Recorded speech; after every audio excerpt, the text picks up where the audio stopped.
नमस्कार दोस्तों, मैं अंकुर उपाध्याय स्वागत करता हूं आप सभी का आपके अपने YouTube channel share market analysis में। दोस्तों यहां पे मैं बात करूंगा आप सभी के साथ। पहले तो कुछ कमेंट्स आए मेरे पास, लाइक PLI स्कीम आई है एक, उससे रिलेटेड प्लीज कुछ इन्फॉर्मेशन दे दीजिए। तो ये बिल्कुल ठीक बात है, आज PLI स्कीम आती हुई दिखी अराउंड 357 करोड़ रुपीस की सेंटर की तरफ से। बट ये ना मैटर नहीं करती ज्यादा, मोबाइल मैन्युफैक्चरिंग वगैरह से रिलेटेड हो रही है और मैंने डिटेल में पढ़ी भी नहीं क्योंकि बहुत ज्यादा बड़ा कुछ था, तो मैंने वो पढ़ी नहीं है डिटेल में। बट हाँ, PLI स्कीम अप्रूव हुई है 357 करोड़ रुपीस की।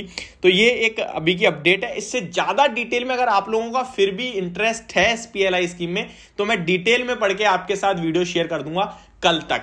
अभी अमेरिका के बाजार देखिए क्या कहा था मैंने आपसे सुबह कि भाई ठीक है, जो हो गया होना था, अब यहां से रिकवरी आएगी आएगी। तो वही दिख रहा है क्लियरली।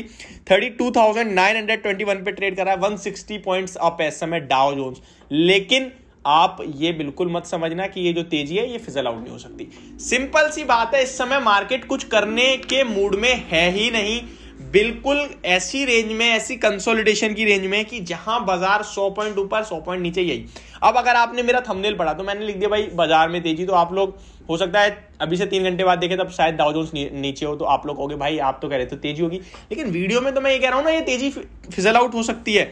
देखिए सिंपल सा लॉजिक है, मार्केट में जान नहीं है और ट्रेंड पॉजिटिव है, यानी कि लॉन्ग साइड पे है अब समय भी। और भारत तो बहुत स्ट्रांग खड़ा है। आप मुझे एक बात बताओ, अगर आप शेयर खरीदते हो तो आपको या तो कंपनी में ग्रोथ दिखती है तभी बढ़ेगा ना, ऑब्वियस सी बात है। शेयर मैं आपसे कहूं कि पूरा भारत ही बढ़ रहा है आगे, तो डेफिनेटली सिंपल सी बात है कि सारे स्टॉक्स धीरे धीरे धीरे ऊपर ही आएंगे। यहां पे मैंने आप सभी के साथ एक रिपोर्ट शेयर करी थी आज ICICI डायरेक्ट की तरफ से, जो कि आई थी, जहां पे उन्होंने कहा कि निफ्टी में हिट 50,000 मार्क बाय 2030। जब निफ्टी खुद यहां से डबल हो जाएगा तो निफ्टी 50 के शेयर्स क्यों नहीं डबल होंगे? एंड फिर भी आपको डर लगता है या फिर आप बिगिनर हो शेयर बाजार में, अगर आप बिगिनर हो तो आपको सबसे पहला काम करना चाहिए, इंडेक्स में बाइंग करना स्टार्ट करो। ये इंडेक्स में बाइंग क्या होती है? इंडेक्स में बाइंग का मतलब है आप निफ्टी 50 का ETF खरीद लो। सिंपल सा लॉजिक है। इसका मतलब है आप निफ्टी की टॉप 50 कंपनी में निवेश कर दिया ना, निफ्टी 50 कहीं जाने वाली है। मान लो निफ्टी में 50 कंपनी है, उस A to Z तक मानते हैं हम, 26 हुई है तो, लेकिन हम 50 मान लेते हैं, मान लो ठीक है। अब मान लो कंपनी B में थोड़ी खराबी आ रही है तो निफ्टी अपने आप क्या करेगा, उस कंपनी B को बाहर कर देगा, किसी और को अंदर ले लेगा। दैट मींस निफ्टी अपने आप को ही क्या करता है, अपने आप को एडजस्ट करता रहेगा। तो आपका निफ्टी 50 में जो भी इंक्लूजन, जो भी पैसा लगेगा वो कहीं से कहीं तक खराब नहीं होगा। और इतिहास, हिस्ट्री ऐसा बताता है कि 12% की कैगर से आपको इंडेक्स रिटर्न देगा। तो यहां आपको बिल्कुल टेंशन फ्री हो गए आप, यानी कि ये आपका इनिशियल और स्टार्टिंग फेज होना चाहिए इन्वेस्टमेंट का। उसके बाद आप धीरे धीरे स्टॉक्स में निवेश करना स्टार्ट करो, अपनी SIP करना स्टार्ट करो। बहुत सारे लोग SIP का मतलब सिर्फ इतना जानते हैं कि म्यूचुअल फंड को पैसा दे दो। अरे भाई क्यों देना म्यूचुअल फंड को पैसा, आप खुद लगा दो। रिस्क है, रिस्क है।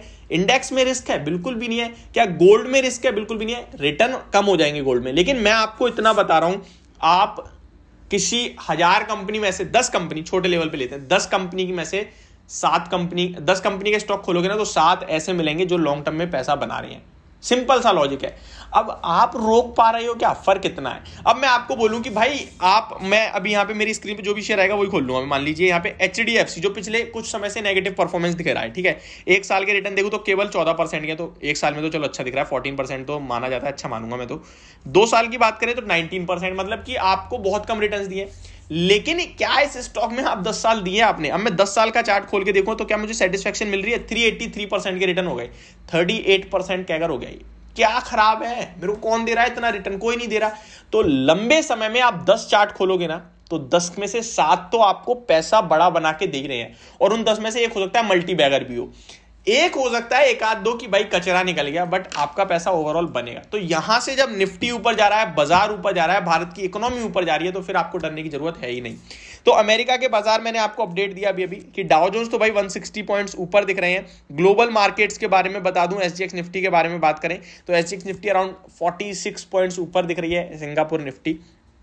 ग्लोबल बाजार के बारे में बात करूं तो एशिया स्पेसिफिक निकाई 2.5% टूट गया आज। वो जापान की तरफ से जो एकदम जापान का येन ऊपर हो गया 3.5%, बॉन्ड यील्ड में बाइंग हो गई, तो ये रेट हाइक्स की चिंता बढ़ गई बाजार में और उसने पूरे मार्केट को गिराया। हालांकि 1:30-2 बजे के बाद सब कुछ ठीक हो गया था, हमारे भारतीय बाजार में भी रिकवरी देखी। डाउ फ्यूचर्स जो लगभग 250 पॉइंट्स नीचे थे, वो रिकवर होके ऑलमोस्ट फ्लैट हो गए थे। अगर मैं यहाँ पे संघाई देखूं तो 1% नीचे दिख रहा है। कॉस्पी देखे तो 0.8%। यूरोप के बाजार फ्लैट टू पॉजिटिव ट्रेड करते हुए दिखे आपको, 0.3% की तेजी बनी है। डेक्स फ्लैट टू नेगेटिव बंद हुआ है।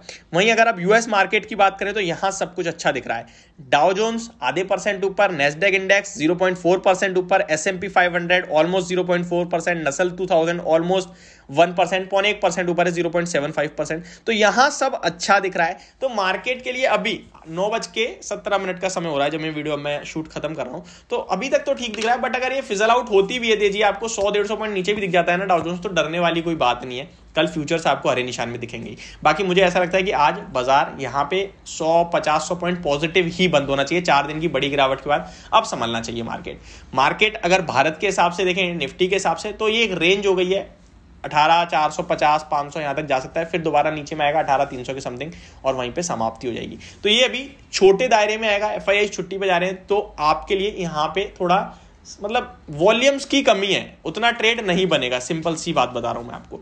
तो ज्यादा कुछ एक्सपेक्टेशंस ना करें, ज्यादा ये ना सोचें कि वॉलेटिलिटी बढ़नी चाहिए। नॉर्मल रहेगा बाजार, उसी हिसाब से आप अपने ट्रेड बनाइए। तो ये होगी मेरी वीडियो अभी की। होप आपको समझ और पसंद होना आई होगी। Thank you so much for watching this video. Have a great day guys.